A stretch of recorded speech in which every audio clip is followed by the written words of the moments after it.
our draft. Rookies we can't wait to see. Week 1 of the 2025 season. Go. Abdul Carter. Speaking of jersey changes and all that, I'm going with Abdul Carter. Yeah, I don't know. He's wearing 51. I know it's not 11 or 56, and I can't get over how many people actually didn't believe my story. Like, they think like I was scapegoating my dad or something out of this. I've had a lot of people come up with me, come up to me like with making that. an excuse Like, for think him? that they didn't really believe. Yeah, they didn't believe the way I told the story, and I want to be like, first off, I'm not smart enough to lie and be able to continue to pull it off. I can vouch for that. Right. So that ain't going to happen. And second off, when does anybody know me not to just say it how it is? I mean, come on, get out of here. So, but Abdul Carter, I am excited. You know how excited I was in the pre-draft process, and I do think he has a chance to be a Micah Parsons, Lawrence Taylor type of guy. The Giants have needed that electric defensive player for quite some time, so I am pumped to watch him with the Giants. I thought of the thing we showed earlier with Brad Holmes at the commencement ceremony saying, being obese is hard, being thin is hard, choose hard, all the different choose your hard. Right. Lying is hard. Telling the truth is easy.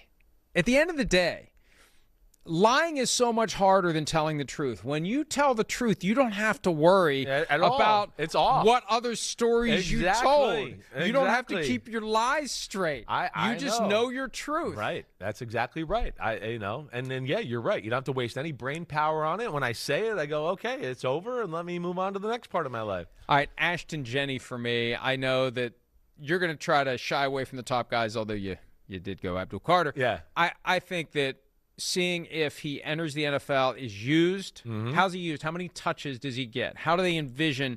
And maybe right out of the gates he won't be like 27 carry guy, but I just want to see, does he look the part? I know and we may not see much in the preseason. Does he look the part?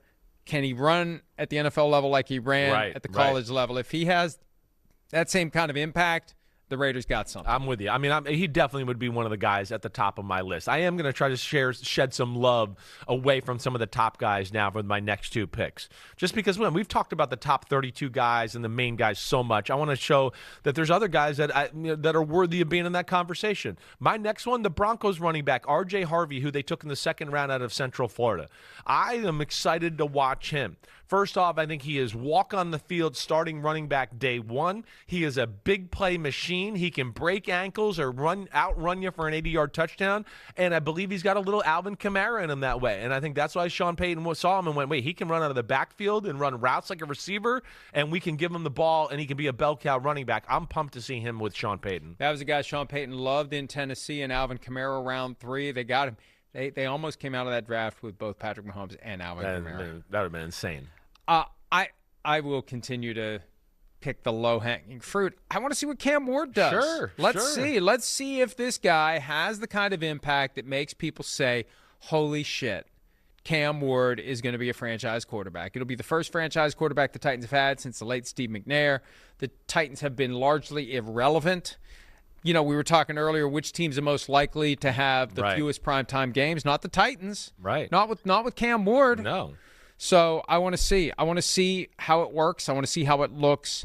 And I want to see if the Titans can kind of thrust themselves into that competition in the AFC South. I'm with you there, too. I mean, again, if I was, I'm trying to go off radar here, but damn, I'm pumped to see Cam Ward. I am. And I'm pumped for the people that doubted him to a degree or didn't think he was quite as top tier as what he is. I think he's going to prove a lot of people wrong in a hurry. And I have a feeling that he is extra motivated by the fact that he's gotten no publicity.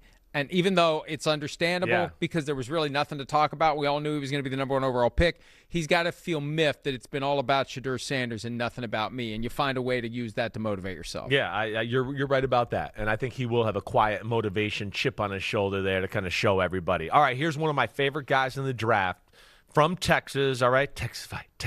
Yeah, Texas fight. Andrew Makuba. Eagles, last pick of the second round, heat-seeking missile. They need a safety, right? They're looking for somebody to replace maybe Chauncey Gardner-Johnson and all that. Well, they got a crazy mofo in Andrew Makuba. I'm telling you, Mike, you will love watching him play. I know you saw Texas a little bit last year, but has that style of football of like we talk about sometimes with the 49er players or whatever. It's just it doesn't matter who it is. He's coming in, and he's coming in to knock your head off, and he's awesome that way, and he's got some ball skills too. The Eagles needed a safety. I think they got a steal with this guy at the end of the second round. Yeah, the rich get richer, or the richer get rich, depending upon your preferred use of that term. I'm going to go all the way to round 6. Wow. Even farther than Shadur Sanders at round 5. Whoa. I'm going 42 spots beyond Shadur Sanders. The guy taken at pick number 186. Do you know who was taken at 186? Is that Quinn Ewers? No, that was round 7, 231. Yeah. Huh. At round 6, pick number 186, a guy who is going to have to go out and finish the job when the Ravens get in field goal range. Oh. Now that Justin Tucker's gone. Damn. What are you going to do, Tyler Loop? I was going to say, no pressure. I can't remember his name off the top of his head. No pressure, Tyler. I had to look it up. No pressure, Tyler Loop. I remember Tyler Loop. You know why? Rhymes with poop. Easy to remember. Thank you.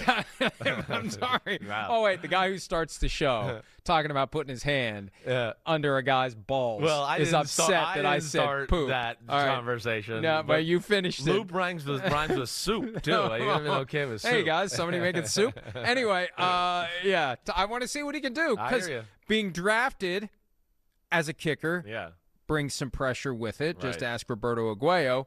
And being expected to fill the shoes of Justin Tucker when they've had Mr. Automatic all these years. Last year wasn't great, but still, there you go, Tyler.